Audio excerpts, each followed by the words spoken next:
Welcome to What's Your Sign? I'm Julia Loken. I'm Stevie Anderson. I'm Lisa Chanou. And today we are joined once again by new friend, dear friend, YouTube creator, astrologer, host of Have You Tried Not Being a podcast, and our dear fourth in our most recent episode of In the Stars. We talked about the wonderful must-see lesbian period piece erotic thriller. I said peach in there. Peach just goes. A little, hey, I mean, There was a peach. There is a peach too. I'm not, it's Chris Lamb, everybody. Hi, thank you so much for having me. This is such an honor. Of course. Thank you. I mean, when you say the stars aligned, they really did. You know, Chris was, this is going to sound, well, I was going to say Chris was presented to us for a special In the Stars episode. If you guys didn't know, I guess we haven't really talked about In the Stars that much on here yet, because it's sort of a relatively new project, but we've been reviewing TV shows, etc. for Amazon Prime Video's YouTube channel. Check it fucking out. Please comment to break it up from all the weird Christians on there. Please have at it. And if you're Christian, don't worry. If you're not a weird Christian, it doesn't apply to you. So anyways, yeah, we got to collab with Chris on The Handmaiden movie episode. And you never know when you're meeting someone for the first time, like what's going to be the vibe. And we just really hit it off, and you should just join our podcast now. Is that okay? Yeah, of course. Okay, cool. Yeah, I can was schedule easy. you in. yeah. Okay, Right. perfect. I mean, a Virgo saying they can I make know. time for us is really kinky and hot, and just all I need to hear. So Yeah, right. You can Check out schedule our everything episode. if you want. we'll definitely be putting that in the show notes. So check out our episode with Chris. It was our first guest app, and just truly set the bar of if there should be any guests in the future, they have a lot to live up to. So Oh my God, thanks thank for, you. Oh my God. for killing it. What the fuck is up? Like, what is I mean, we're all kind of checking back in this world. What's going on with you? Are you single? Are you hooking up? I don't know. I'm getting very like Maury right now. I'm like, who, how is life? Are you thriving? Did you find out who's the father of the baby? Yes, exactly. Actually, we have a special guest. Yeah.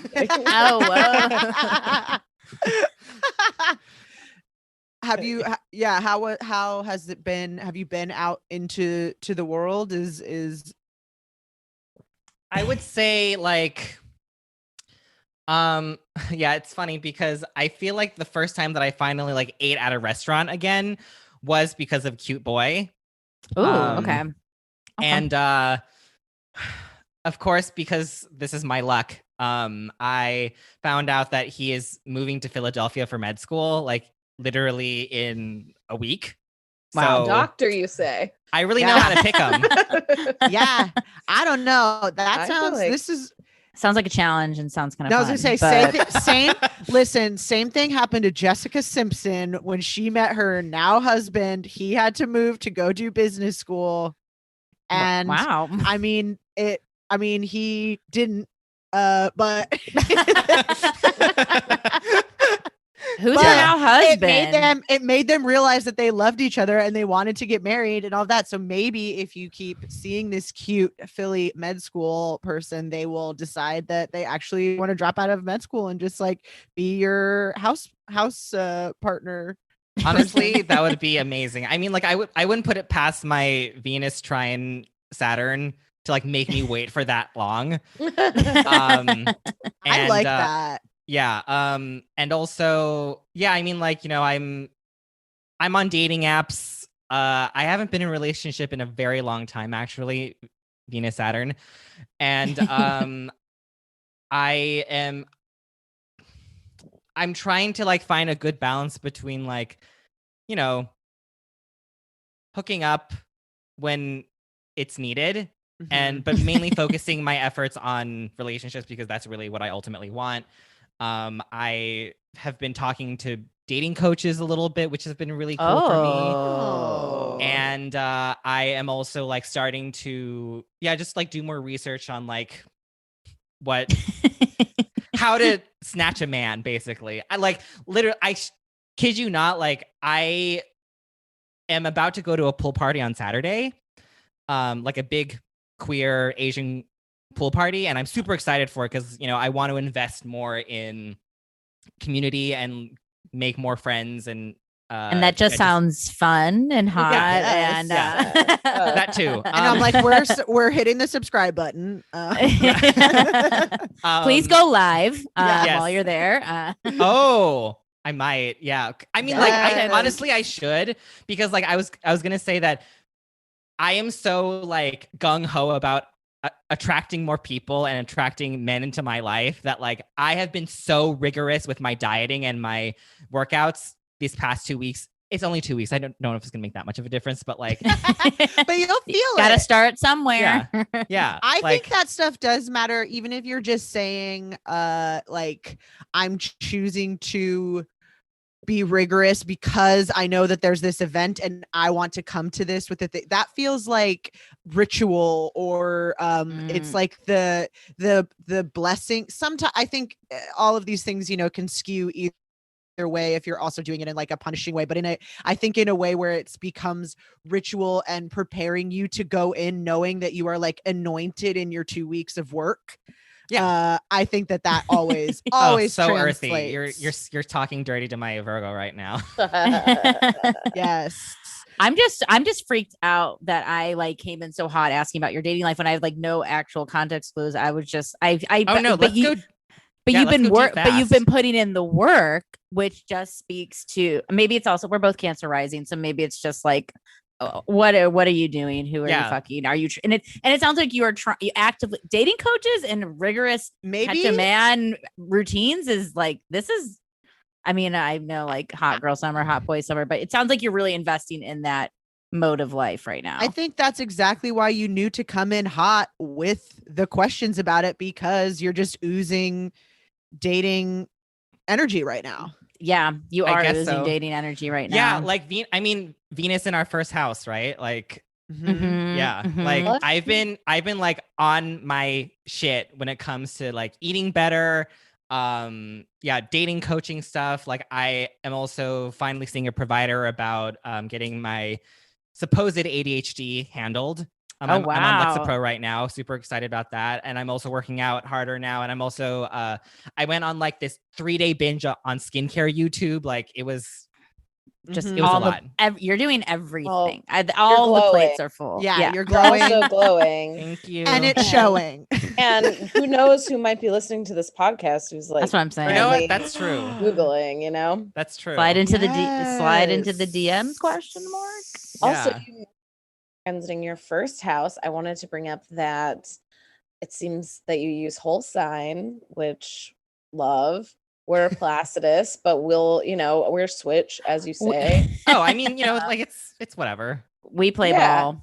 Do you like ride hard for any specific house style, or are you? I'm just focusing on learning one at a time, to be honest. And so for me, it just happens.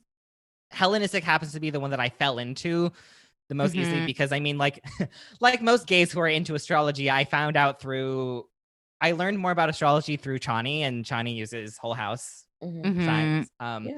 And that just happens to be like, the circles that I run for the most part. But I don't. Yeah, I'm not. We're not judges either. Yeah, I'm not into the whole. Like, it's kind of like when you're in college, right? And like you feel like you're told that you're supposed to hate the other school, Mm-hmm. And you're just like, I'm not gonna hate this thing just because it's not here. Like, yeah. Look, we're not here to be cops. Like, that is just not like, if you're judging someone's house system, their style, like, honey, it's we're all working with the same ingredients. So just in a little different use of the spices. So do you feel like because you have an early degree rising sign, I have the same. Yeah. My chart really does not change all that much house system to house system. And so to me, I think it's like pretty easy to go like, yeah, just use the one that works for you. Or like, I don't know, just pick one. Like, you're probably this isn't it is math, but you don't have to like show your work the same. You do have to show your work, but it's like we're all getting to the same. We have the answer key. You get to work backwards. So it's like your planets aren't changing. So like just decide which one you like. But I also think that if you don't have, I know there's people's charts who change dramatically differently. And yeah, I'm like, Lisa's one. And so I do get how people Mine are too. like, I need to know who I am. But also then I'm like, I'm just mutable as hell too. That's like, hey, just I whatever. also like when it comes to horoscopes, I know most astrologers use whole sign, and like but I'm like, I'm reading them all. So it doesn't really matter to me because I'm like, I'm not just looking at my rising or my sun. Like I'm looking at all kinds of shit. So yeah, I think Mhm. that's a really great point for me because, you know, I eventually I don't know when it's going to happen, but I do eventually want to learn all of them. I want to learn all of the systems. I want to, like, I just looked up my chart for the first time in Vedic, and I was really fascinated by that. And I think that it still makes sense to me. Yeah. Well, that's what I think is the most interesting.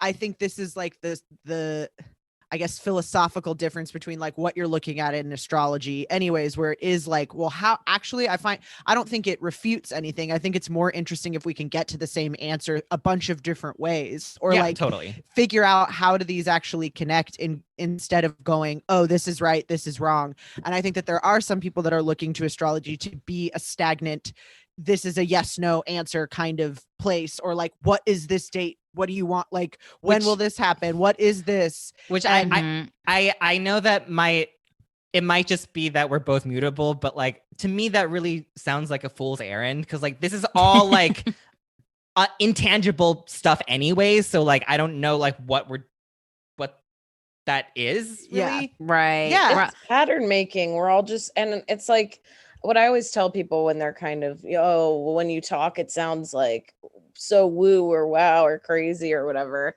And I'm like, well, I don't know. I bet if you just started talking about like the terrible twos, which is like essentially Mars return, right?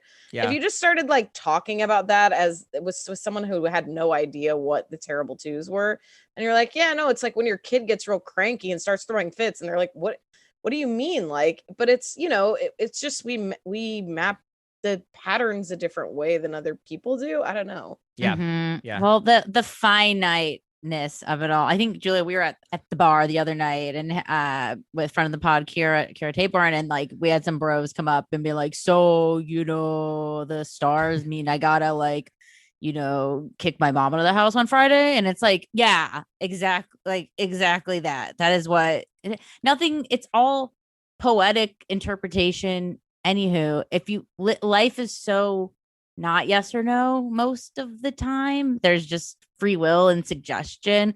So I like that reminder. Is there though? True though. I do like the suggestion or reminder of learning other systems though. I think I'm earthy as fuck. Like I do when I find something that works, you know, I run it down to the ground, to the core, and that reminder of why are you loyal to what you're loyal to. I think I even when I was in astrology school at PSA, I think Rhea Wolf said like learn like you know nothing, which I think is an always great place to come back to with astrology as well. Like you think you know Venus, like you think you know the moon, like we could talk about the moon ad nauseum for the rest of our eternities. Oh, totally. And Vedic astrology YouTube is what we just talked about in a previous episode we recorded. Vedic astrology YouTube is very good.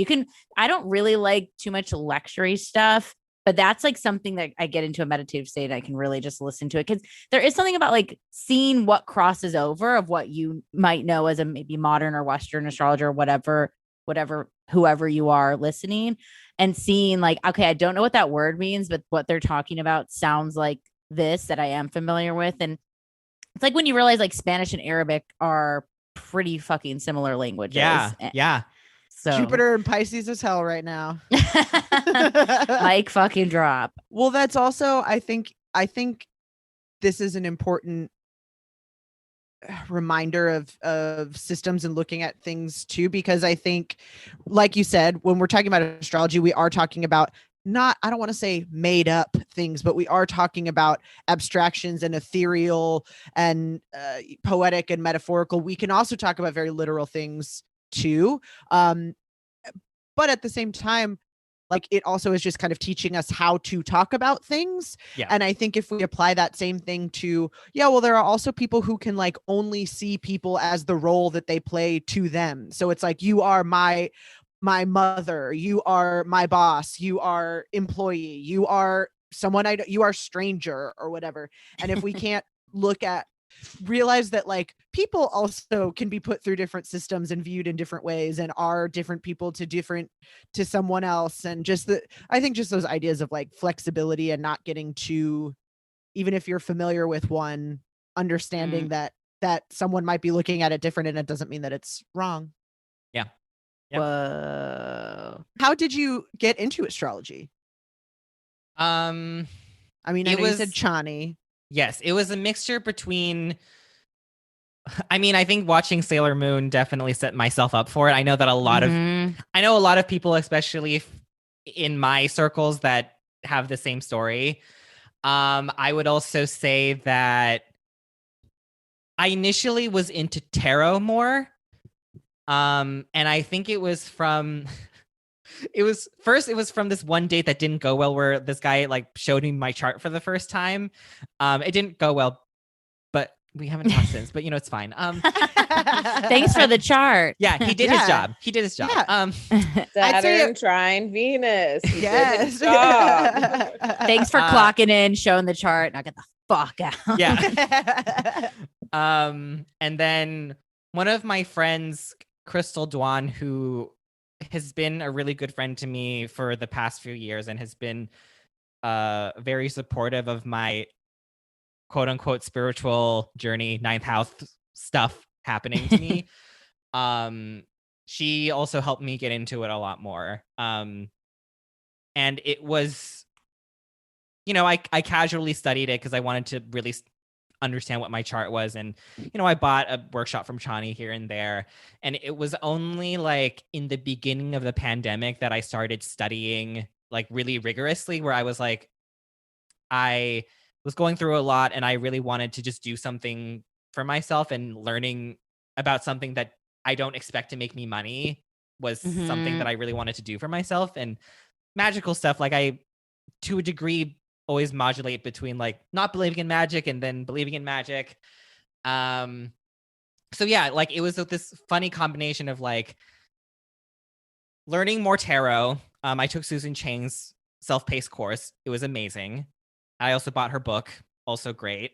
And we love a recommendation on this pod, by the Yes. way. Oh yeah, Tarot Correspondences, incredible book. Because it gave me like a greater system to look at the tarot with, which is astrology. And so from that, I started learning more from Kelsey Rose Tortorice, who is my first.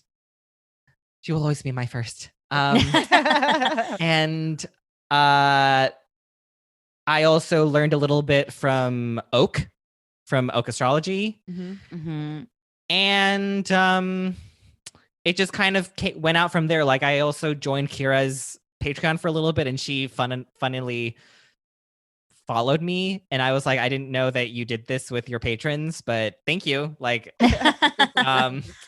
and I've just been more and more into the Astro Twitter scene, I guess. What a world. What a world. What an endless world. I'm curious in terms of tarot. Do you have, I mean, this might be hard. Do you have a favorite card? Is it a card calling to you at this moment? What's your favorite card? Right now, right later, but anything's coming to you. I always say that death is my favorite card. Wow. I guess I do it like kind of be edgy, but also Aquarius moon, everyone. Like, just a heads up. Yeah, it's a very Aquarius moon is showing. Yeah, it's a very Aquarius moon thing where because like I love correcting people when people are like, "Ooh, what does that mean? Does that mean I'm gonna die?" When they're doing tarot for the first time, right? Like I love like flipping quote unquote bad cards for people, even though I don't believe there's such a thing as a bad card. And like I just love the idea of transformation, and because like I honestly feel like I'm constantly evolving as a person anyways. Like that's kind of what I always seek out of myself, to be honest. Yeah, like I always look back at myself sometimes even just 1 or 2 weeks before, and I'm like, I don't know if I know this person anymore, to be honest. Don't you love having the moon as your chart ruler? I count that to like I'm having totally. Maybe it's because we're fresh Cancer season. I've been having such moon revelations, especially with Cancer energy, where I think people think, well, Cancer, they're so nostalgic. They like the same old things. It's like Cancer can flip, dude. Cancer can flip at the drop of a hat, depending on what the mood is or what the moon is in. Just recognizing that there's a lot of change there, where I think people think Cancer can hang on to certain things and can totally let go of absolutely tons of other shit too. But that's just like I saw a flash of okay, can I tell a quick story? Because I just remembered it from over the weekend when I went to Palm Springs for a triple Cancer friend's birthday about the worst tarot reader we ever experienced as friends. Okay. Oh, damn. So one night in West Hollywood, we go to a friend's house to like pregame to go out, whatever. And his roommate comes home. And the roommate comes home and she's like, oh, you girls like astrology. I'm a tarot reader. And we're like, okay. She's like, sit down. And it's like, this is never a good sign. This is just never a good sign. It's not. And then she like, they make you, if they make or you, if they come to you. Like, I just thought that this was me because I have a lot of planets underneath the horizon, you know? Mm-hmm. But like, I'm very much a supporter of like, I don't know. I think there's a time and place to brag. Like, I don't pull out the cards like unless someone asks me. Like I will mention it in passing, but unless you ask me, absolutely not. Agreed. Look, I could still see the plastic cellophane from the wrap that was around the cards sitting on the floor. Like just freshly purchased cards. And I was like, that's so funny. I was like, oh, okay. And then she sits us down. She just starts didn't shuffle, just starts pulling. And I was like, and I'm watching shuffle. Okay, it gets worse. So she's starting to do my friend, and I think she doesn't like. I love being an astrologer / astro podcast / in the world, because when people start being like, well, I'm a reader and I'm in this, and again, not in a judgment zone. I'm like, I don't reveal myself too soon. I'm like, okay, let me see what you got. Same. And she pulls out like maybe she had used them once before because it probably wasn't in card order. She like flips and it's like the sun. Again, I'm not a tarot reader, so I'm sorry if anything's not called this. And she's like, I think you're gonna go somewhere warm. Yeah, definitely going somewhere warm soon.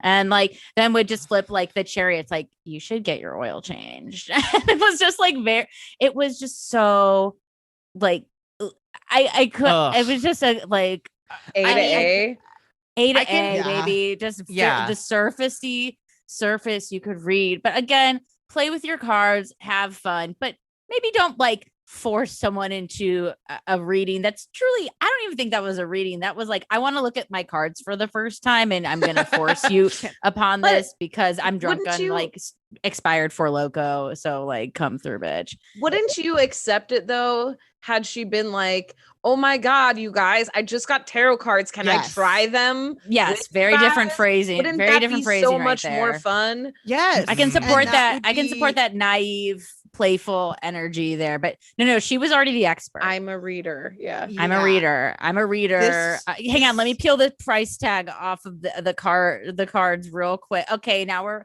ready. I just couldn't believe she didn't. I was like, do you want me to hold that? Like, can I hold them for a second? But then I didn't want to touch them because I was like, you know what?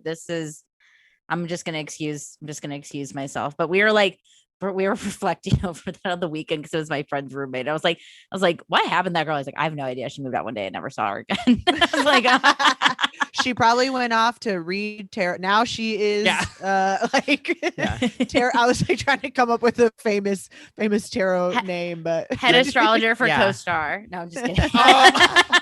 She's Tasha Tarot. Follow her on all platforms. Tasha Yeah. Tarot. If there's a Yeah. Tasha Tarot listener who's like, it's not me. Don't No, but send what's literally- your sign on me. Yeah. I'm sorry, I did not mean to libel. But like literally watch her get like 1 million followers like next year. And we'll Hey, Mm. it happens too I know. frequently. Say the worst reading I ever got was also an unsolicited reading, and someone was like, Every time. you should break up with your boyfriend." I was there for You that were there one. for that. That I'm one pretty was sure- that was egregious. I'm pretty sure I was coming down off acid too. Yeah, and that half the person time, was dude. like attacking, and it was Yeah. like, what? No one asked you to bring tarot cards to this 4th of July barbecue with like all male comedians. Yeah. Oh no, not all Absolute- male comedians. Yeah, Oh, it's yes. all- and it's the only parties we go to. The only parties I'm invited to. But I asked this in our Discord for our Patreon some time back, and I wonder if anyone's had thoughts, like new thoughts, or Chris, you'll have maybe fresh input.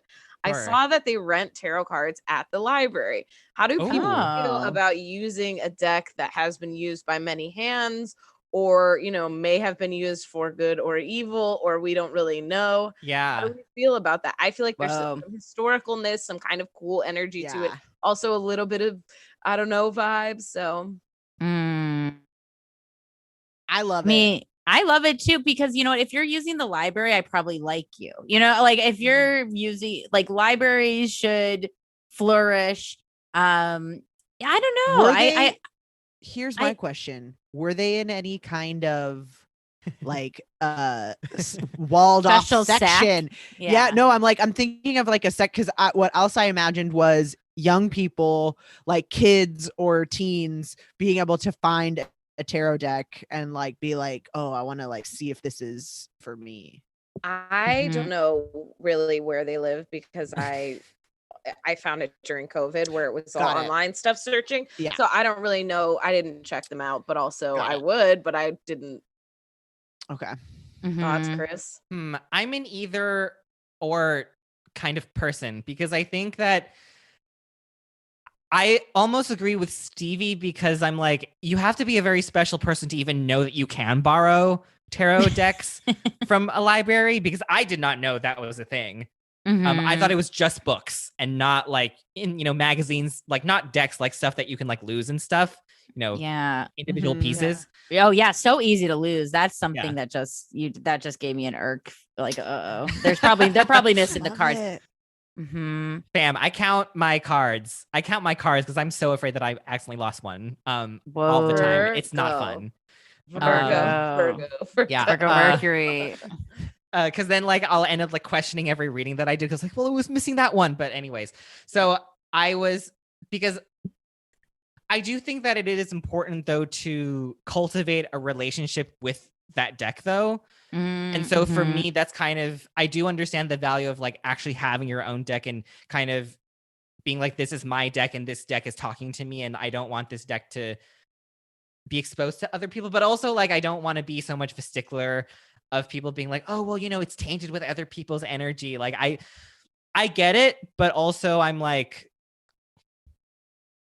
I feel like it's not that deep. I don't know Yeah. if that. I would probably I know. cleanse too I in get some you, but, I feel capacity. like the more people that it has touched, the easier it is to get over it. Where it's Mhm. like, Right. if this is like your grandmother's deck that she has only touched, that is like a bigger thing where you're like, holy shit, this is like a spiritual experience. Where when it's Mhm. many people, you're like, well, I don't know, there might be some good and some bad, but kind of like with everything else, it probably balances out. Yeah, I would treat them like training wheels, like a training Mhm. wheel deck. That's so communal, the library, where I think if I saw a deck at like a Goodwill, I'd feel like, is this haunted by whoever put this in? Like, I think that more direct one-to-one seems a little more like, I don't know, versus the library communal. Also, obviously, access, costs. I think that's all Yes. good. But yeah, the communal sharing, the passing of many hands almost feels like you can almost channel more. Or the one-to-one thrift store find, I'd be a little Yeah. more like, this might be a haunted heirloom. See, I think what I'm realizing is that I love tarot, and I absolutely understand the connections, and I know the references and whatever. I don't know, but I can't pull for myself, so it's not one that I engage with as much as I do astrology. But I do think I like this idea of having a used deck, a deck with a lot of energy in it, because it makes me feel like it's not a direct like line. I'm not going to say line to God, because I don't mean that, but I'm like, I need separation between like my brain and what I'm pulling. That's because I feel like when I pull for myself, I think horrible thing. Like I'm same. I've gotten better because I've like let myself kind of be more free with like spreads, or like I just like one time did a reading for myself and I'm like, you're allowed to move the cards if you want. Like you can, if you don't like where this one landed, move it around and see if that order speaks to you, because you have to just like practice finding I can't believe you useful. said that, admitted it to a Virgo. Hey, sorry, I know. But that's, I think it no, is I do it sometimes like, too. It's this direct line. I can flip the cards over if I want, or like they don't have to be reversed. They can be whatever. But I think there's something that I don't like that makes me feel like there's a right answer and a wrong answer. Whereas astrology to me feels so open-ended and freeing. And like, I'm like, oh, I could have 1,000 answers, and each person's thought makes me think 10 new thoughts. Oh, that's interesting. I feel the exact opposite about tarot, because I'm like, oh, tarot's like so open-ended, like it's almost too much for me sometimes, where astrology feels more concrete because I have like math and a math chart in front of me. Yes. That just made me think, I feel like this Saturn-y talk of like rules, right? And what are rules when it comes to mysticism? Obviously, we're floaty, freewheeling, woo-woo folk. But then also when I bring up someone that's like, the sun, it's going to be hot today. It's like, bitch, no, you're not following this is not like, you're out of bounds. Okay. This is not what we're doing here. Do we have like, what do we think of? It's just a prompt of like, do we have any rules we abide by as mystic folks? Absolutely. But to me, what's the rule that's being broken about the sun someplace warm is that when we're doing is that it's just such a bad translation. Well, it's so surface. It's not that we've agreed that we're going to like look deeper at something. And maybe you don't know that when you're first starting, but to me, I'm like, the rule that's broken isn't like that you got a wrong answer. It's that like you aren't saying 2 sentences about it. You need to like tell a story more, or like divulge something about me that you're seeing. Or give of yourself something that you can get. Like there's nothing vulnerable about saying you're going somewhere warm versus saying you are warmth. That's vulnerable. Also, did this person even bother asking you what your question is? Oh no, absolutely not. Yeah, I mean that's the thing. Rule. That's the problem. There's a rule right there. Because I think that's the problem. Because like, do you even care about what the weather is? Because if you're asking about the weather, then maybe that is a good answer to what, like, if that was the question. Yeah. But if it's not, then it does seem surface level. I agree. I don't think that the sun cannot mean that it's going to be hot tomorrow, but that also depends on your question. Yes. Right. Yeah. I didn't ask what the forecast was. But wasn't, I don't think and I think maybe that's the rule is consent. Consent, it seems to be across the board, is one that most folks can agree. I also just got a human design reading, and my thing from P the Fairy, I'll throw out the rec. Very great. Need to have them on the podcast. And as a projector, my invitation is to like be invited. Yeah. And I think that that's just a good reminder for astrology, for most things, is when you're forcing yourself on someone. I mean, it just already sounds bad, right? Like what I'm saying is like forcing yourself on someone sounds bad because it usually is not, there's no consent there. There's no conversation. So, maybe your friend doesn't want their chart read. Or also at this Triple Cancer's birthday weekend, we had a psychic medium surprise read us. And you know what? Some people cried and some people were told crazy shit. And that sounds like a great party. It was so good. It was so fucking good. But I'm also so down. And I've also had a reading with that person before, literally March 13th, 2020. So much has changed since I've seen them, and I've never seen them in person. They were so tall. Mickey Jacobs would recommend this psychic. But after conversation with my Triple Cancer friend, she was like, I feel like maybe I should have checked that people were going to be okay with that. And I was like, I think it was fine, but also yes, because some people were kind of outed on some touchy stuff. Some people were very lighthearted and innocent. So in retrospect, I think she wanted to surprise us, which I think was very Cancerian and sweet and like, this is fun. And then once it got heavy, which it totally did right away, it was like, oh, I should have made sure everyone was okay with going heavy or doing some kind of event that was heavy. She really threw us off the tracks. We all thought we were getting group massages because she's like, make sure you don't have any body hair. And we were like, okay, what are we doing? And then we had the psychic read. And I was like, what was the body hair about? She's like, oh, I was just trying to throw everybody off. And I was like, oh, that really worked. It really did. I didn't. People pay for like waxing and stuff. I know. Again, you know, she's got a lot of Gemini Stevie shaved her placements. head, so this is a wig. I was covered in ingrowns, let me tell you. I was like prepared. And then I was like, wait, I was like, did the psychic need less hair for interference of the like portals and worlds? She's like, no, it's just truly throwing. Can you imagine talking to a psychic like that? Like, oh, you have too many body hairs. I can't get a reading on you. Sorry. Come back later, but I'm still keeping your money. Yes. I think there are a lot of rules that I've definitely come through and broken and made my own and changed them or whatever. I used to be a person that also would never want my deck to be missing a piece.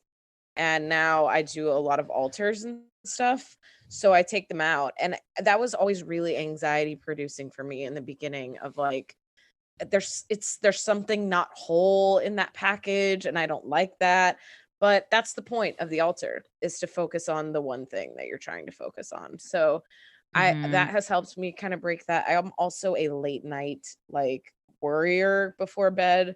So I do a lot of on my phone tarot. Like I have a deck on my phone that I do pulls, and like sometimes I go to bed right away. Sometimes they keep me up all night because I'm oh, what do you mean? I keep getting death. I keep getting the 9 of swords. How, whatever. And I'm like, why?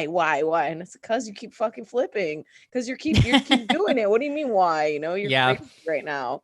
But I do think one of the things I like about the deck that I have on my phone is that it doesn't ever do reverse cards, but it reads you both. So it kind of lets you choose, like, what do you think is kind of more your vibe right now? Like it gives you the meanings they established to the card. And so if I find myself being like, well, I'm reverse. Well, this clearly I'm reverse. It's like, oh no, you're reverse. Like in your head, you're like something, you're anxious and you're like sleepy, go to bed. Like you need to get set straight again. You know what's funny is that I actually don't do reversals. Oh, really? Ooh. Yeah. This is also a very Virgo thing, funny enough. I think because for me, I'm like, well, that overcomplicates things a little bit for me. I think I can get to what we need to say without reversals. Yeah. And also this is where the Virgo part comes in. I'm like, okay, but like, how are you shuffling the decks to like make sure that things like go right side up and go into a reversal, because for me, like the way that we randomize the way that things flip and go over, sometimes I feel like it's not that well like randomized for me. Yeah. So I'm just like, I'm just gonna cut all that out, because like I've talked to people before who are like, oh, I got the Empress in reverse, a bunch of times. And I was like, well, yeah, probably because you're shuffling your deck in a certain way. So like, does that really mean anything that like, oh, like you're not addressing what a reverse Empress means? Or you flip the card a certain way too, Yeah. Yeah. Or sometimes I think, but even then now I'm like, oh, okay, well, this is still part of it too, where if you're, so like, I would say for me, sometimes I would cut and I'd be like, well, I think reverse is this way. So I'm going to make sure I don't want reverse cards. So I'm going to make sure I'm doing it this way. And so it is like, you are still trying to manipulate it. Yeah. And that in and of itself is like, oh, well, that's how you're going to read the cards. And that's how you're going to do that, instead of, again, like being like me and being like, you can only read one thing. And it's like, no, the whole thing is a read, like all of it, your feelings that you're bringing to it. It doesn't matter if a card's reversed or not. If you're scared about it being reversed, then that should also tell you what might be coming up in this card too. That's a good point. Yeah. Oh, well, it's just, I think if it is the same with astrology, where I'll just get very literal. Let's I mean the moon moves a lot, but we'll just go, I'm in moon mode. Like the moon's in your first house today. Like, are you feeling a lot or running away from feeling? Like for me, it's always like, are we feeling the extremeness of this or or are we running from what maybe be evoked? And I think of that as like with reversals. Like even when I get a reversal and I'm at a tarot level where I am like, oh, okay, I flipped it. I try to interpret, and then I'm like, well, let me read what the internet has to say about this. And I want to know what both are anyways, because that's the same as how I feel with astrology stuff. Like I want to know what the low side, air quotes, and the high side is, because they're both probably fairly similar or representing similar keywords or themes or imagery. So again, I think it's that prescriptive thing that people might look for in mysticism. We're like, well, it's reversed, so it's bad. So you're just done. Yeah. Hasta la vista. And it's like, wouldn't that be just as easy if it was like, yeah, come back in 3 months and try, you can quit life right now and pick it up again later. I mean, we do have retrograde periods to rest and, to revisit, but it doesn't mean give up. It means just assess what the cards are dealt. Well, I have, not to talk about my own chart, I'll stop, but I was going to say Why not? it's something that I have Saturn Uranus conjunct in the third house. So to me, that feels very much like make your own rules is the only rule. That it's like, if it's not working, there's no like temple to go to. It's all in real life. So it's like, unless it's helping your real life stuff, then it really doesn't matter what you believe or what the thing is. So if flipping the card over makes you feel good, then that's what you're going to do, because you need to do these things. So figure out a way that you like them. And if you're sticking to a rule that doesn't apply to your day-to-day existence, then that's a dumb rule. Like those are the rules you absolutely should break. Yeah. I was going to ask about that's same wavelength. I was going to ask about your third house, Chris, and just what your energy or feelings are of having this little third house cluster with your sun, with Mercury, with Jupiter. Yeah, just any musings on the third. I feel like the third for me is like not a tough one, but I feel like it's one of those where I'm like, oh, it's my neighborhood and my cousins and this like, but I like when I talk with Julie a lot because she's a very third house person. So I'm curious if you have any musings on the third house or what you've kind of looked at the third house as. Yeah. I look at the third house as environmental stuff that like we kind of look at as a part of ourselves or things that we have to regularly interact with, I guess. It's a lot of things. Third house is very complicated for me, which I guess most of the quote unquote dark houses are. Because it can represent siblings, your neighborhood, local travel, but also like ritual work. It's that like there is something ephemeral about it, because it is like a day essentially, you know what I mean? Like those days, if you're thinking about it in ritual terms of like day-to-day work, it is like a new thing every day, all the time. It is the same thing. It's a day, 24 hours, whatever, sun comes up, sun goes down, but it like your days are so, I don't know, some things are very much the same, but other ways it's like a new thing all the time. Yeah. And it's very weird for me because I enjoy a certain level of routine, but I almost want that routine to offer me some sort of variety and higher meaning, because there's Jupiter in there. And also, it's the ruler of my 6th and my 9th. So I do need there to be like some purpose to the routine. Like I don't like routines just for the sake of a routine. Like if it gets boring for me, like I'm totally out. Like I will start restructuring it immediately, or I'll just start like, I don't know, trying new stuff. Cause I like trying new stuff almost as a routine, funny enough. I don't know if that makes sense for my stellium, but like I also have gotten into a lot of ritual work, planetary ritual work. Like, I try my best to say the Orphic hymns every day for the corresponding planet. And I've done ritual work specifically for Mercury and Venus because they're my most happy planets. Yes. And they're great. I love them. Yes. I'm just a busy bee. Love it. I know partially it's from my Mars and Gemini, of course, but I also feel like it's very much from my third house Well, placement. I think Virgo, we are big Virgo like truthers, I guess. Like, but I think it is that like you know, Virgo gets all the routine associations, but I think there is something also in like test runs that's very Virgo to me, where it's also it's like perfecting recipes and things like that, and like you only have your go-to recipe because you tried all of the other recipes to figure out what works about all of them, and then you combine it into the thing, which is a very like sounds tedious, but is also incredibly experimental and creative and seeking and curious, and is like that's like trying. It's putting putting energy out there and learning from the failure as well as the successes, and I think that doesn't get celebrated enough. And I also am starting to realize that it's from that refinement aspect of Virgo too, of like, oh yeah, I'm constantly like kind of slightly like changing my routine to like make it perfect. And I think that those like changes, I'm a big person who's like, I'll take a different route home. I'm not changing huge structural things every day. It's not chaos, but it is like there has to always be allowance for some exploration, some going off of the plan, some being able to remain flexible and spontaneous and allow for experimentation. Totally. Yeah. Like one of my favorite things to do is to try new restaurants in LA. Like it's one of my favorite things. Trying out new events, and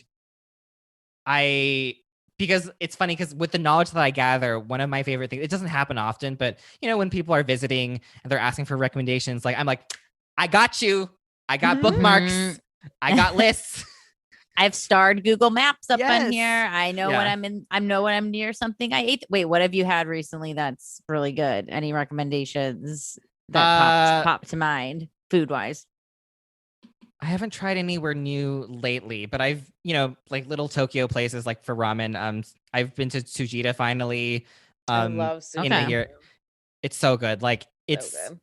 This is Little Tokyo. This is ramen. I'm just writing things down. So there's one in Sawtell as well. The one on Sawtell. I like the annex one more than the other one because there's two. It's very I have been to Tsujita. I used to go to therapy on Sawtell. Okay. Oh, nice. Yeah, I go to the annex one because I am very basic with my taste, where I like just really strong, spicy garlic stuff, and the regular Tsujita is more like subtle, and it's meant to be lukewarm, and it's a pork broth, where the other one is like red garlic. My friend actually lives in New York and flies here to eat at Tsujita. Wow, that's a real one. He'll like try to book stuff in LA so he can come eat there. They have their priorities straight. Yes. Yeah, there's also a ramen place in Pasadena that I like going to. It's called crap, I don't remember what it is, but it's Well, we'll share links later. I'm sure of it, because I love a good. Sorry, just real quickly. I was also listening to your to one of your other episodes where you were recommending those fried chicken sandwich places. I definitely want to try those places too. I'll tell you where to go. My work is like low key the best one in town, in my opinion. It is. I would not. We're full of recs. I just love an honest rec. I love an honest to goodness rec. I love an earth sign recommendation too, of like, look, for the price to travel, to ambiance, to food quality, like it's like taking into account all the things. But I like bringing up again this kind of always be optimizing / refining this that's still mutable earth, where it's like, well, I'm not going to just stick to this because I've eaten here for 600 years. I'm going to invite newness into my life. And I think that is like the misconception on Virgo a lot of the time, is that they're just earth and stubborn. And it's like, no, that's like Tauruses and Capricorns for the most part. So I think it's leave Virgos out of this conversation. It's time for a sexy little advertisement. No matter what's your sign, you'll be taken care of with Care of Vitamins, one of our absolute faves. We love Care of. All of their products are formulated with good for you, clean ingredients that are backed by science. Care of is super transparent about the research and sourcing behind each one of their products, and their vitamins are custom chosen for you in personalized little bags with trivia and quotes. I mean, it couldn't be better as far as I'm concerned. You guys, we truly love Care of. They offer a unique, in-depth online quiz. They ask you questions about your diet, your lifestyle, your health concerns, and they address your specific wellness goals. It's something where it actually makes you question like, oh, am I sleeping well? Oh, that is something I'm really concerned about. So it really works. And it's just like getting a one-on-one consult with like a nutritionist without even leaving your house. Plus, you can adjust your pack at any time. What you get in your pack is totally up to you. It's so fun to see like what little curated vitamins are best for you and your body and your health concerns, because everyone's different. Like every sign, we all have different needs. I love my ashwagandha. That's something I would have never thought to buy at like the health food store, but the online quiz recommended it for me based on what I was looking for. My probiotics for gut health. There's just so many cool things that Care of assembles for you. You don't have to have all the bulky bottles everywhere. It's all curated, ready to go in your little pack, in the little sleeve, on your kitchen counter, or wherever you want to put it. And it's just also, can we dare I say, super cute. Super cute. Couldn't be cuter. What's not to love? Warmer weather and more sunlight means our day-to-day routines are changing. And as the seasons change, focus on refreshing everything from small daily routines to your lifestyle and health goals. Bettering yourself is not just for January. All right. We know this. You can better yourself all year long. You could take care of yourself all year long. Something I've always wanted to do is be like a vitamin person. And now Care of makes me a vitamin person. I love it. And I wouldn't have been able to do it without Care of's perfect little online quiz, everything packaged and ready to go. We're vitamin people now, people. Loud and proud vitamin people. For 50% off your first Care of order, go to takecareof.com and enter code SIGN50. That's 50% off of your first Care of order at takecareof.com, code SIGN50. A risk assessment level too, and I love that you have Jupiter in the third too, because I do think it's also like, what's the worst that could happen? You have like a bad meal, a day is ruined, and it's like, what's a day? Like what is that? It also could be your favorite place that you ever found. It's that like kind of like willingness to roll the dice with, again, like a meal, a play, a bar that you're going to, a movie you're watching. I'm a big, like, I've never seen, I'm like, a movie has to be so fucking bad for me to be like, that was a waste of time. It's just like, no, man, that's like that's the cost of admission. You are agreeing that these like 3 hours are gone no matter what. So enjoy them. Figure out how to enjoy them, because you're going to have to like get through these 3 hours, but it could be the best or it could be the worst, but also as long as 3 hours. As long as you're going with a friend, like it's still a shared experience. You can be like, man, that sucked, didn't it? Like, man, never going to forget how much that sucked. I will say though, that like when I am at a restaurant that I know well and I've been to regularly, like it's very hard for me to stray from my typical order though. It's very hard for me to be like, I mean, like, what if I don't like this? So like, I'll just order like the stuff that I always order. Well, that's why you have to always bring a new person so that you can share something. Absolutely. You can get like a new app, or you can like be like, let's share this like whatever thing. And I don't know. I love doing that. Yeah. Ooh, that's good. Wait, how's like your Saturn return been going? Yeah. just to really throw this in the mix. Are you one of those folks feeling it? Did you feel like it was coming for you? I'm curious where you're at with it.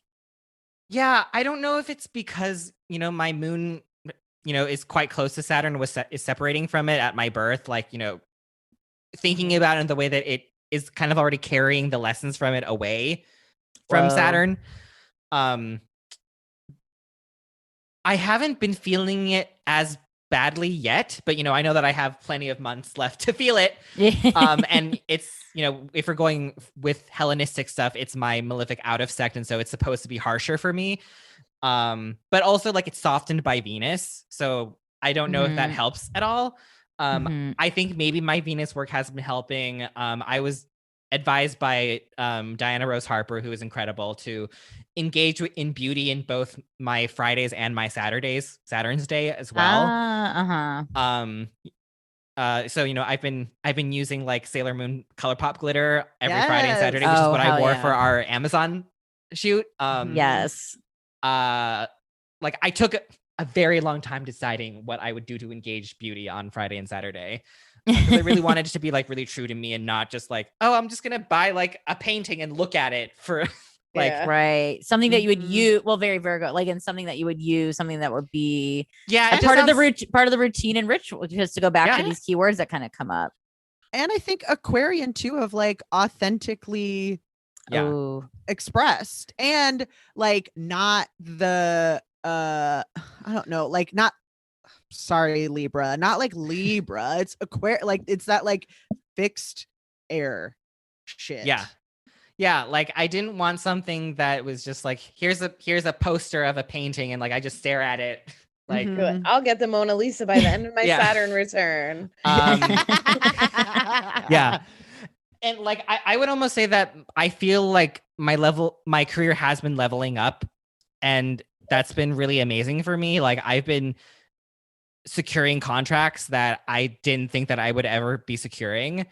Oh, yeah. Like at the numbers that I thought I would, because I think that's also been a big Saturn return lesson for me is like knowing my worth, because, you know, as a queer person of color, that has been always been difficult for me. And I did book a few sessions with my new favorite, like career coach, I guess. Her name's Brianne Huntsman. And she like, there was this deal that I was negotiating. I'm finished with the deal. So it's totally fine that I'm talking about it vaguely like this. fabulous. They were I booked a session with them and I was like, oh yeah, you know, like I don't know about this, like maybe I'll charge them like 8K, and she's like, absolutely not, you're charging them more than double that. I was like, oh, I don't want to. Yes. And then the company said yes to like the over double, and like so I could have Whoa. totally lost out on like literally over 10K if I didn't ask for more. Mhm. Wow. Wait, life coach? Is life coach different than dating coach? She's a career coach, so she's more like Okay. yeah. So we have different we have many coaches in and like, your you know, I'm holster right now, which is Yeah. which is a very Love it. leveling up move that you're describing here. I think with your Totally. coaches, I'm like, oh yeah. Yeah, like I think it's really important to understand that like a lot of people who are like, I guess, leveling up faster than what we conceive or what we think that what seems more normal is because they do have coaches, they do have other support systems helping them and resources to pay for those things. Mhm. And like, you know, I'm not paying for like a regular coach session where, you know, I'm paying like 1K a month or something like that. I can't do that. But, you know, like I just pay for like one-off sessions every now and then to like help see Mhm. my life in a different perspective. And it's really helpful. Yes. Ooh. I would even say I think coaches are kind of a third house thing. Because it is like the You hear that, coaches? You're in the third house. they're there for like the practice of the thing, not necessarily like the, you know, I'm thinking coach versus like professor or Right, someone who right. like doesn't know Yes, your name and comes in and yes. does the material. This is someone who's very much knows your name, knows your work, and is critiquing your work as opposed to like the field. Right. Yeah.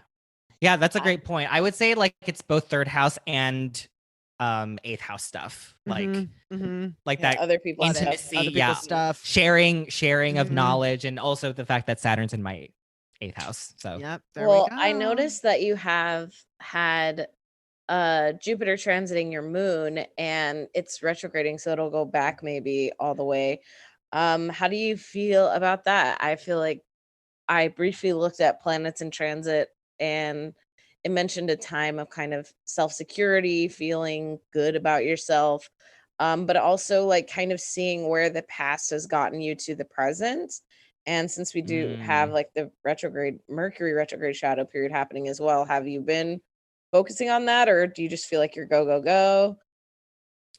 no, totally. I mean, you know, especially with the Saturn return, I think it's been very helpful for me to really learn how to say no to stuff, which I know is like a kind of a cliche with Saturn returns, but that is really something that's difficult for me because I have my moon in my 8th. So like I really enjoy intimacy with people, and I enjoy like it's really difficult for me when someone's like, I really like you. Do you want to do this thing for me? Even though like you might not have time for it. I'm like, yeah, totally. Let's do it, because, you know, I like being picked, and I have a lot of anxiety, and stuff around being afraid of not being chosen, or really valuing being chosen, or having a lot of scarcity mindsets around being chosen for stuff.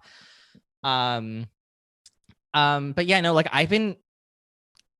it's funny that you mentioned that, because I didn't think of, Jupiter transiting over my moon a lot, but it really feels like this is one of the first times in my life, to be honest, where I actually feel quite content about where my life is.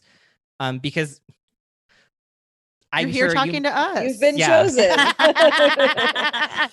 The real mark of success, Yes. ladies and germs. Talking to a bunch of 3 astro bitches, just kicking it up. Ever since I got invited onto What's My Sign, my skin is cleared up. My We were oh my talking about god, how, what like, an endorsement! dude, did my that would be. taxes. I think Honestly- sometimes we look at those moon transits and we think like, because if it's your natal moon, it's much different. But when you see a lunar transit, the lunar is transiting, the moon's transiting Mhm. Jupiter, that goes by in a day, or you Yeah. know. Mhm. But the Jupiter transiting the moon, that can be longer term, and it can be a little bit more. Yeah, it's pretty nice. Yeah, like I definitely am also was really trying to enjoy when Venus was in Cancer and trining Jupiter in Pisces. Like I think that trying to really hold on to the sweetness of that time too, because it's especially good for Cancer risings and Pisces risings, and I would also say Scorpio risings too. They're like, please don't fucking leave me out of this conversation, or I will sue you. I will cut you. Yeah, and it's funny that you mentioned that transit too, because I think it was also in the reading that I got from Diana that she pointed out that, it's like the moment that Saturn, like in terms of degree, like hit my Saturn very specifically, Jupiter was quite on my moon, and also the moon was quite on my Jupiter. So Oh, okay. Yeah. pretty good. Yeah, so you're feeling good. Pretty good. Yeah. Well, we talk a little bit about it in our In the Stars Prime video, but this is an Aquarius moon at the end of the day, and I think they can be slippery ones. How has I feel like a lot of people have like told us, like, I Google Aquarius moons and it just goes, wow, like there's like a shrug to Really, you'll just never, interesting. or like this, like you'll never really know, or try to figure them out. I dare you. So I'm curious if you've had any growth or understanding or new connection to a moon that I think many might shake their fist at the sky and go, I'll never know you, Aqua Moon. Yeah. I mean, starting off from the very simple delineation that, I process my emotions and my needs from a very intellectual, brainy standpoint. It sometimes it can feel like a weird fit, like I think, like we've talked about during our I don't think it made it onto the cut. I hope that's okay to say, but it didn't make onto the cut. But I was talking during our recording for In the Stars, where it took me a while to actually understand what my feelings were, because I would think about my feelings in the way that I think. So Yeah. I talked about how my therapist would be like, how does that make you feel? And I was like, I just think that this person doesn't have their ish together. And then my therapist would be like, okay, that's not a feeling. Yeah. like how do you feel like in your body? Because I think it's very easy to feel like not attached to my body. Like I remember making this tweet that did pretty well amongst, I guess, a lot of Aquarius people. Because I was like, Aquarius moons, I'm so sorry to inform you that you still have a body that you have to take care of. And everyone like was retweeting it being like, like shut up. Which I think encapsulates us pretty well, because like we don't really, air matched with like what our needs are. It can feel very like, thinking about needs, but not like actually feeling our needs. And actually figuring out what our needs are, because we want to like keep thinking and stuff. And sometimes that is a defense mechanism. I will say though, that something that I've learned recently that I guess realized when I was just musing about my Aquarius moon, which as I do as an Aquarius moon, is that Aquarius moons can be very good at handling conflict resolution, like handling disputes, because I think one of the gifts that I've discovered about being an Aquarius moon is that there is a way to honor someone's emotions, because like, honoring them as like real facts or data, being very airy, but also understanding that those aren't the only factors that should go into some sort of a conflict or argument. Like I recently, for my Mars retrograde, I took this class called Decolonize Trauma-Informed Nonviolent Communication. I know it's a mouthful, but it was this really, really great class that really taught me how to handle conflict a lot better, because I'm very uncomfortable with conflict. Like I freeze up and I can bend over backwards for people just to like stop the conflict from happening. And it gave me this detachment because, I was taught concepts about how everything that we do is broken up into needs and strategies to get those needs met. And, as an Aquarius moon and as a Virgo, like I think that really spoke to me and helped me. Like it really helped me after taking the class to actually work on conflicts with other people in my life. Like I remember something that I said stepped on someone's toes, and they clearly were really upset at me. And as an Aquarius moon, like I think it was helpful for me to remember what I learned and to be like, hey, so like in this very like detached but still compassionate way, because I think Aquariuses are still very compassionate. It's just that they're detached, compassionate. I was able to be like, hey, like I'm noticing that I said something that activated you, like, it sounded like a need was not being met. Like, what can you tell me what need was not being met for you? So that way I can tell you whether or not I can meet it for you. Because like, like I want you to be comfortable, but like I can't adjust my behavior until like you tell me like what's wrong.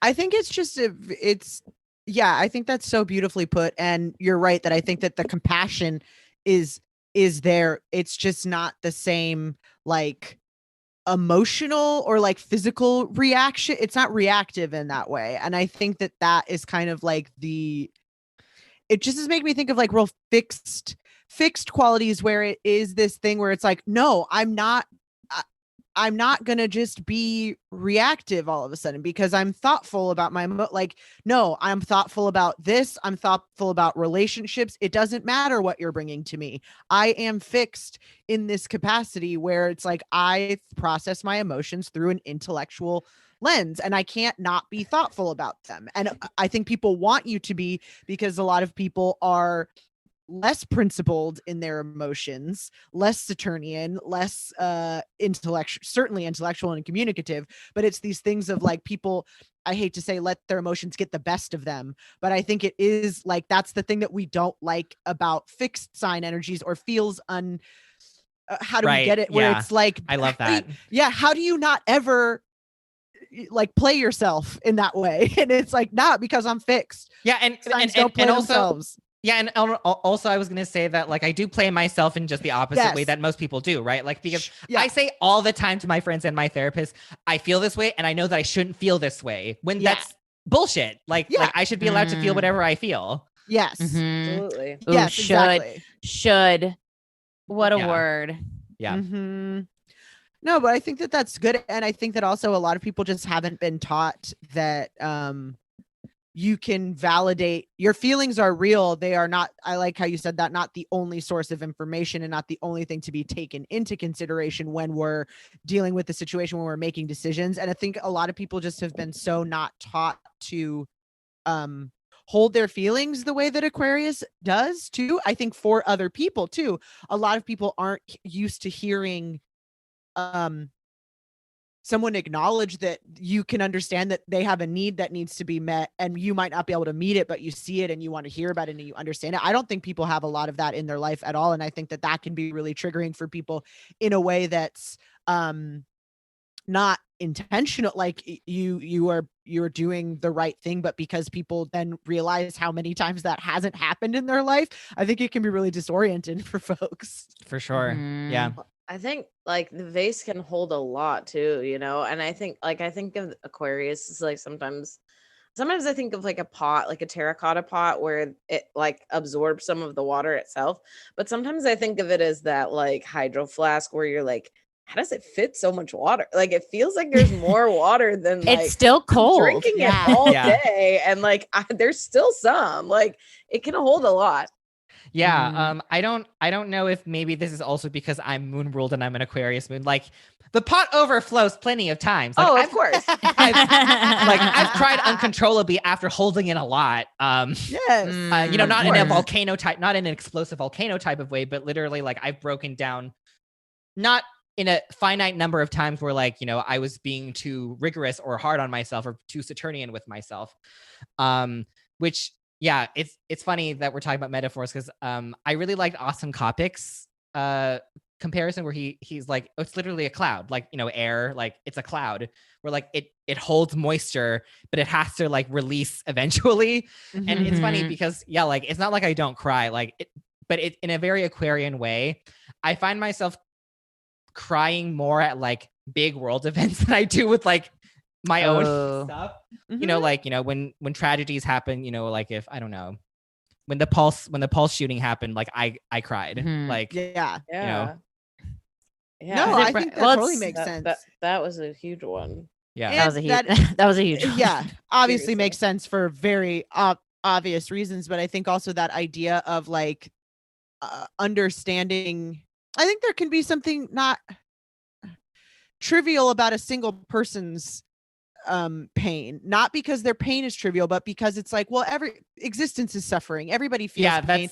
Why is mine more important? Why is mine more important than this? But whereas we get these collective moments, we're all like, oh, we're all feeling this together, we're all in pain, this is affecting so many people and us on so many levels and everything too, that it's like you can't help but you're not, like you said, it's compassion and all of that, where it's like you can see in other people, so you also allow yourself to do it, but not because it's like I'm entitled to feel bad and cry right now. There's something indulgent, and there's not. Again, I'm speaking from a and Aquarius being so obviously yeah, Aquarius is so community minded, so that I think, like, to use Pulse as an example, obviously it's very directly impacted a community. And when we think of Aquarians also being so futuristic and knowing that this can impact the future and is impacting the future, there's just something that that can be universal in,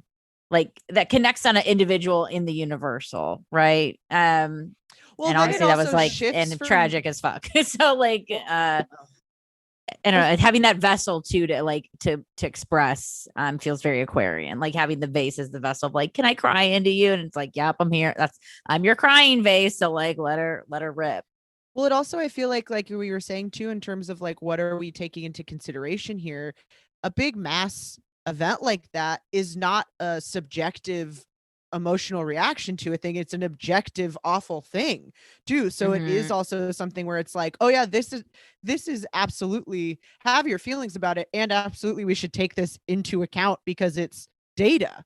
Like, this is awful, upsetting data. And that to me is so Aquamoon. I think it takes away faith in a lot of ways. And I have a lot in the 12th house. So a lot of my, instinct comes from faith. But I think that it's like, first you lose faith in that someone would ever fucking do this.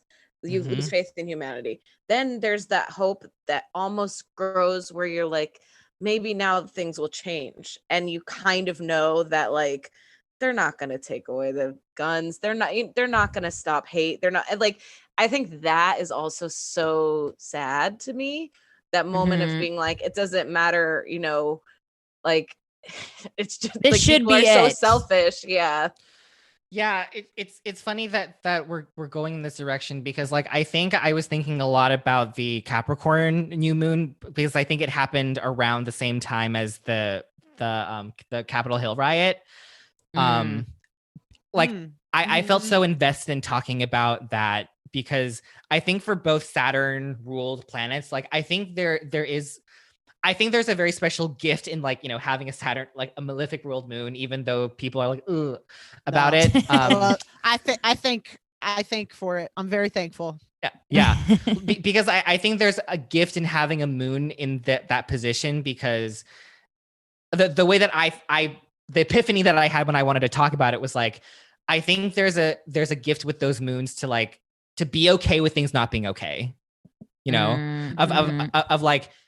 of like, you know, kind of future oriented ish with Aquarius, where it's like, we're not there yet, but like we'll get there eventually, Mhm. as long as we all work hard.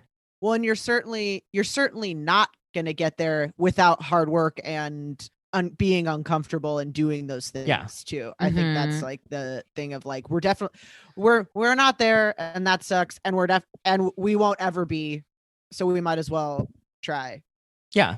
you know. Yeah. Saturn, yeah, I mean, it's it's the flip, but I like I lo- it. I don't know any I- other way. I love all Me that. neither. Sort of a different tune, but should we Mhm. play the game? Yeah, I was like, we do have a Yeah. game. We have a Ooh, little game to close us out. Maybe you've heard of it. Marry, fuck, kill. Are you familiar? of course. Okay, great. Hell yeah. So we play a little round, 2 rounds of Marry, fuck, kill. We are playing with celebrities that share your big 3 placements. Ooh. So first round will be, I couldn't find any big 3 matches. It's, you know, it's not always Yeah. easy out here, Yeah. folks. But We first need round we'll to play. start. I know that Needs it's. to be I a know better there's. database, honestly. Well, no, we just need to start like. I guess it's hard. I mean, privacy's dead anyways. So I think I'm just imagining like people that cold called family members and astrologers like back in the day, because I've heard of stories of this where they literally like called Bob Dylan's mom, and they were like, Oh, oh right. yeah, he was born at 6:30 a.m. or whatever. We just need to start sending emails to celebrities' moms, start reaching out where it's like, this we should actually, that's a good idea. I know there's debates about whether or not it's ethical to look at celebrity charts and things like that, but it's like they are come our on. modern mythological characters, and like, what else? We're looking. We might as well have accurate data. Yeah. so we Also, can like, do it's it. all theory. You know, Yeah, like it's not like exactly. we can't know that much about them. Like, we could be totally wrong from we our don't interpretation. fucking know them, Right. So We don't- let us we don't know look. them. Let them live. Let them look. And also, maybe we need to work in some sort of like archival research Yeah, program at some that's what major astrology institute where we Yes. get like funding from some rich Yeah. people, where we are paid to just hammer the phones and call, you know, Shakira's Yes. mom or whatever, I'm you know, in. and figure out I'll, and get the I'll fly times. across the country and knock on doors. Sure, I'll do- yeah, I'll exactly. door I'll knock. go door to door. I don't care. I'll get those times. All right, we've got First it. round is some Virgo Sun, Aqua Moons. I love this bunch. What a goofy troop. The first, we're gonna play Mary Fuck Kill with David Copperfield, Billy Ray Cyrus, and Heidi Montag. I Wow. love this one. This is Wait, great. who's can you give me a brief synopsis of who Heidi is? Oh my She's- god. Do you- Yes. Do you know Laguna Beach, the Hills? Heidi Barely. and Spencer and Heidi. Heidi and Oh Spencer. wow, you've Oh, Heidi and Spencer. Okay. Mhm. Heidi and Yeah. Spencer, and you can if you need a Google image Yeah, Google briefly image to is get a fine. look, to give a look. If you're like, I don't really know, like let me get a you know, this is Mary Fuck Kill. Sometimes we need a visual assessment, you know, like Yeah, would I? Heidi and Absolutely Spencer. fair. So David Copperfield. Actually, I need to see what David Copperfield. Oh, I guess so. looking I like guess lately. I'm wrong. I thought Heidi was a Capricorn, No, she's she's Virgo. but that's what I'm like. But what's her name? Cavallari's a Capricorn. Cavalari's a right? Cavalari's a Cap, and also Cavallari. Someone sent me a link once. She's also going to be on the next episode of the Hills reboot. Cavallari's triple cardinal, Cap Sun, Aries Moon, Cancer rising.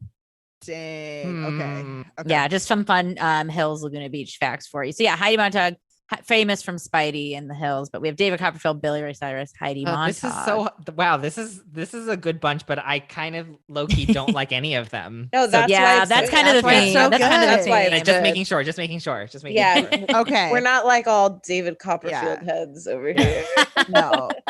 We go every but summer. Not everyone wants to fuck David Copperfield. Just kidding. Well, we'll find out. I'm gonna fuck David Copperfield. I'll start. I'm gonna Yeah. fuck David Copperfield. I mean, there's so many comedians who have jokes about fucking magicians, and I just there's like I can't not fuck David Copperfield. That's like a good story. I want there to be tricks. I want it to be awful. I want to see like some kind of creepy magician lair sort of thing. It's just gonna be like I don't want anything long term, but I do want this is gonna be a good story, and I'm gonna have a good time. Yeah. Okay. It's gonna be awful. I am gonna marry Billy Ray Cyrus. Wow. I want to be part of a country dynasty. I want in. This is a very easy one. This is a very professional move for me. Very much a Okay. like this is very much a marriage of convenience. Very Mm. much. But I also think that we would get along in that way. Like he gets it. He's an Aquarius moon. I see this for you actually. Like as soon as you said that, I was like, no doubt in my mind on that. He gets it. We're gonna have a good time. We're gonna laugh. We're gonna maybe do a music project together. Whatever. Yeah, we're Nashville. we're Nashville royalty. I'm loving it, and I'm killing Heidi. Although I will say, finding out she's a Virgo, Aqua Moon does make me like her a little bit more. But I just didn't. I didn't like it, and I can't. Sorry. Mm-hmm. So I had a similar instinct to yours, and I'm scared that because I was like, obviously you're gonna fuck David Copperfield, but then I started thinking, what if he has some sort of like connection with you after that? Like you have some sort of spiritual exchange happen. I can't. So I'm going to kill him. I'm terrified of him, and I'm going to kill him. And my backup, I'm going to marry Billy Ray. Obviously, you're going to marry into this. For me, I'm Taurus. I'm marrying for the money. I'm there. Miley money, Billy Ray. I don't care. I'm in the house. Yeah, and Heidi doesn't have money. I know that for a fact. Heidi, I do not like, but I am. Okay, that's good information for me. That's good information. Sexually attracted to her. I feel like that works for me. We're going to have sex. Then I'm going to go home to Billy Ray. Yeah. Boom. Yeah. I get it. And now I'm just thinking about like, dude, I want to straight up like a magician's pussy or whatever. Like, sign me up. Having to explain that to your future partners. Be like, sorry, I fucked David Copperfield one time, and now I don't know. There might be a dove that comes out, or like, pulling the scarves. Like, oh my god. It's actually a time machine. Hopping in. It saws you. My pussy will saw you in half. Like he find rabbit's feet. Yeah, he eats a dime and then it comes out of it. Is this? He pulls a quarter from behind your labia, just like. Got your nose. Was this your card? Okay. Enough. Oh my god. Chris, you have yours. Chris. I mean, I don't know if I have like anything more exciting to say. Like I was trying to go very calculated with everything too, so I kind of match up with Julia. Like, because I agree. Like I are you taking notes, by the way? I am. Okay, Virgo. I am. You got to remember the names. That's fair. Mm-hmm. Because I feel like I can get kind of scattered with the way that I think too. So I'm just imagining this kind of like fantasy football spread. Like, okay, well, if I bring Montauk in at the very last minute, this could really double down the offerings I have. I was thinking, listen, like as a seventh house Capricorn, like I take my friendships very seriously. Like it's a job. It's my new job. You're my new job. So yeah, I would say, because I was initially going to be like, oh, maybe I could marry like David Copperfield because it would be like, a good PR move for me. But also I get annoyed at them, like, pulling a quarter out of my ear every day in the morning, probably. But, like thinking long-term, just like for sex, like I think that since, magicians are good with their hands, like I think that would be great, like regular sex. But I do agree, like just marrying into money with Billy Ray, like that makes a lot more sense to me. Because like I forgot, has to be loaded. No, like I forgot about the Miley money. Oh yeah, but also at the same time, like I know that there's been like tension in the past between Miley and Billy, and so I was like, I don't know if I want to marry into that family. And knowing that Heidi doesn't have money, she really doesn't. Like, yeah, they kind of talk about it. Like I might. Yeah, so you might just have to kill her because she's poor. Yeah, no. Sorry. We're doing it here first. You heard it here first. And we all know how hard it is to be a poor person in this country. So if I come on. Was sexually attracted to her, I would have done it. Also, just in context, she's rich compared to like most human beings. But of these three, struggling for basic needs. Yeah. No, But she's also hawking. she's, She's like, hawking hair OG vitamins. You know, she's doing the Lord's work. OG And she's Christian. influencer type shit, but this is like before you were making money, so it's like I living know. the She kinda missed the- lifestyle without being able to like be paid to product endorse and things like that. You know what I mean? Like I'm sure she does Mhm. now, but at the time it's like, Well, they sell oh, crystals no. now. Yeah. Yeah. That's the whole racket. All I right. wish I had a more exciting answer. I don't. No, I No. loved it. That was No, I loved it. It's exciting. What do you perfect. mean? I Yeah. loved and it. sometimes it's across the board. Like the answer is clearly right. Yeah. I am a Hills head, so I am gonna fuck Heidi. I want to go to their Santa Barbara house, even though I just heard they moved to Santa Monica recently. I want They're in to. town. They're local. They're around and That's an available. affordable lift. I want Their third to- house. That's not affordable. They lift are in, the- third in this house. in this culture. True. So I would fuck Heidi. Just also Heidi, when you boil her, when you hear her sound bites stripped away from the noise of the Hills Laguna Beach cast, she's like a fun, nice Virgo. Like that's the know. thing that people forget about Heidi. She's a Yeah. fun, nice Virgo. She's popping champagne. She's having a good time. She also has a really good pop single. So I'll fuck her. I think I will marry Billy Ray for all the reasons stated that we've all been agreeing on. And he's got a vibe. And I liked what he did with the little Nas X collab. I feel like he's like a cool guy. And also Achy Okay, Breaky Heart. yeah. When you're selling albums, that thing, I mean, he's set for life on Achy Breaky Heart alone. Yeah. Dude. And then I'll kill David Copperfield, just not sexually attracted enough to do any of Yeah. the No. fun moves there. I will marry Billy Ray if he shaves off that fucking The soul patch. Yeah, there could be some style changes, but hey, I've pretty much everyone I've dated started dressing better, so we'll cross that Yeah. bridge. Virgo, a think few I other. Oh yeah. Not a common theme in that. Mm, You. yeah. oh yeah. Oh, absolutely. I mean, I just buy things and be like, you should wear this and start tucking in your shirt. So some other Virgos and Aquamoons just to know: Sophia Loren, Bill Murray, Joan Jett, Phil Jackson, Regis Philbin, and Jean Smart. Okay, Virgo Sun, Cancer Rising. This another interesting. They're always. I think I say this about every time. It's always an interesting bunch, but this one I kind of like. Cameron Diaz, Ooh. Stephen King, and Jack Black. Aw. Stephen King, the comedian or the author? The author. That's a joke for no one. That was a joke for Me. listening. Okay. Ooh, this is good. This is good. Mm-hmm.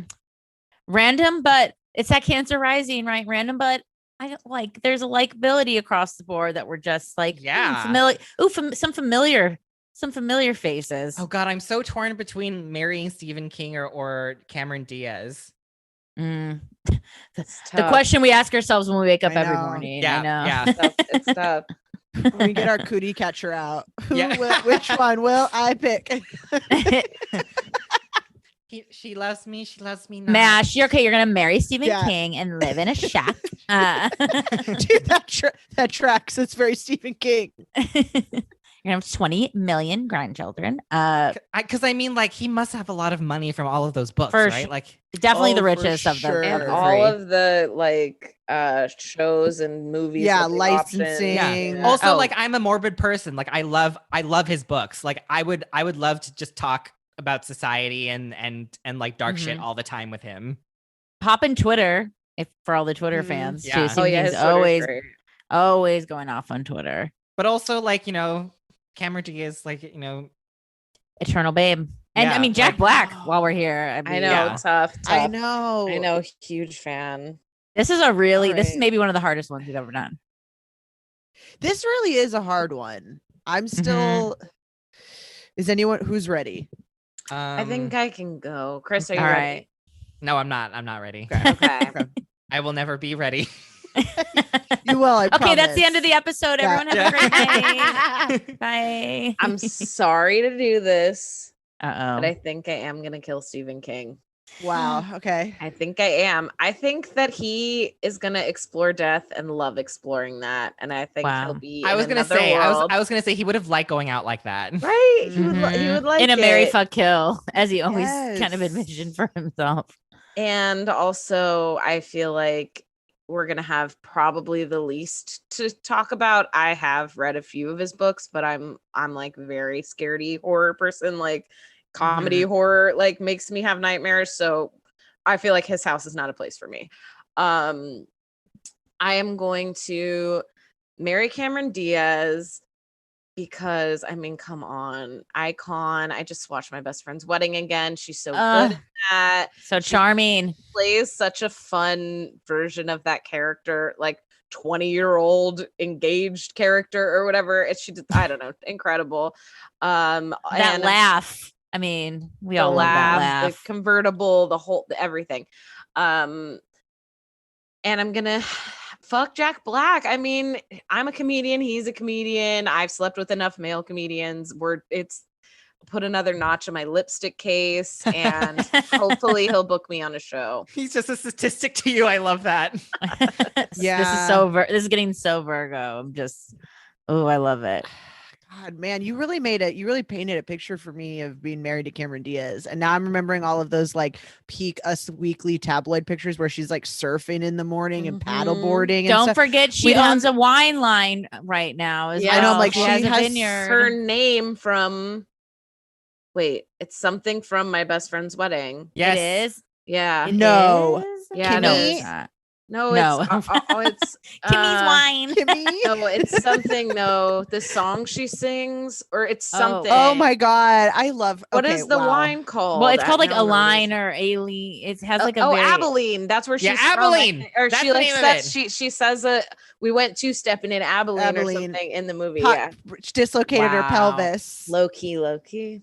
I've seen that movie so many times. It's not even funny. But I also, God, it's between, obviously it's between Cameron Diaz and Jack Black.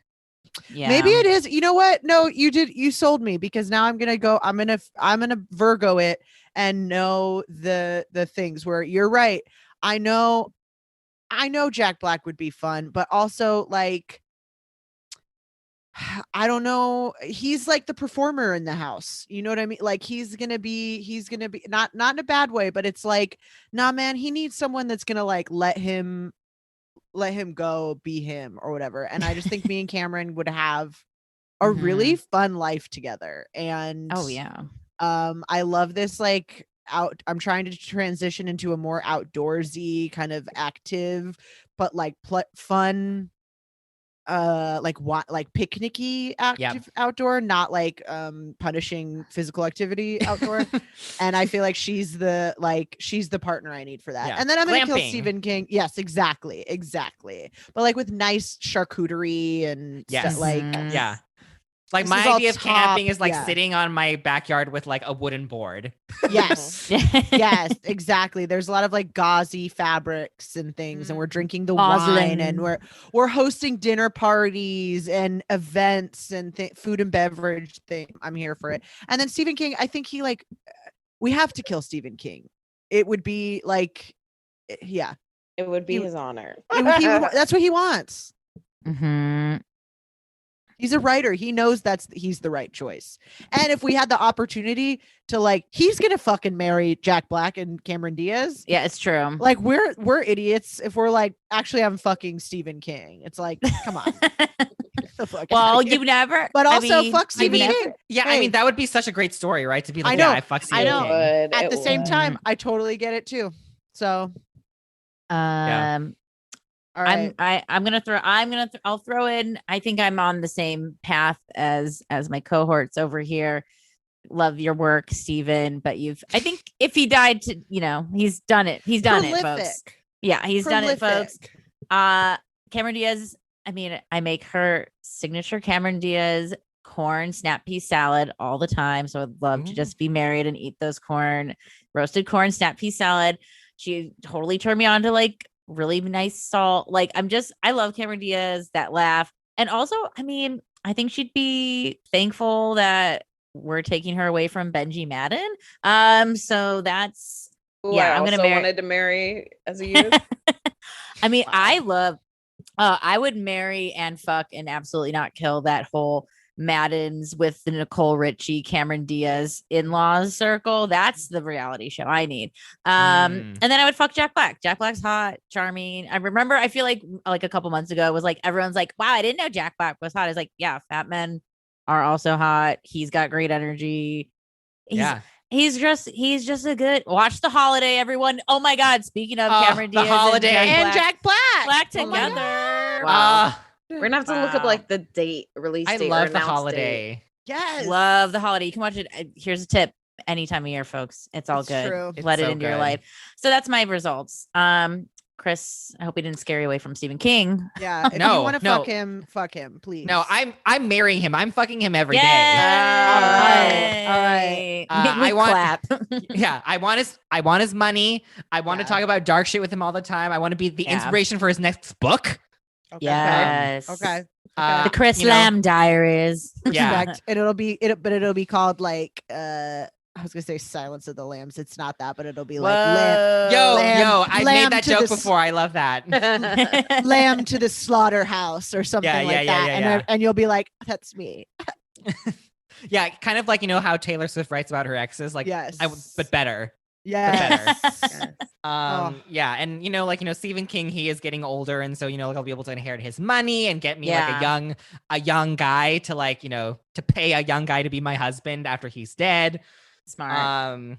And I'm gonna fuck Cameron Diaz because why not? It's Cameron Diaz. Yeah. Yes. Universally hot. Yeah, it would be a great story. Especially for me. And yeah, I guess I'm sorry, Jack Black. default, I'm That's gonna okay. kill him. I think he would because- die funny.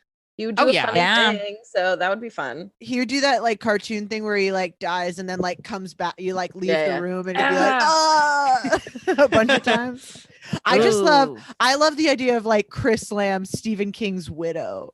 Like- yeah. That's Like- the new Twitter bio. Like- Steven is survived by his husband Chris.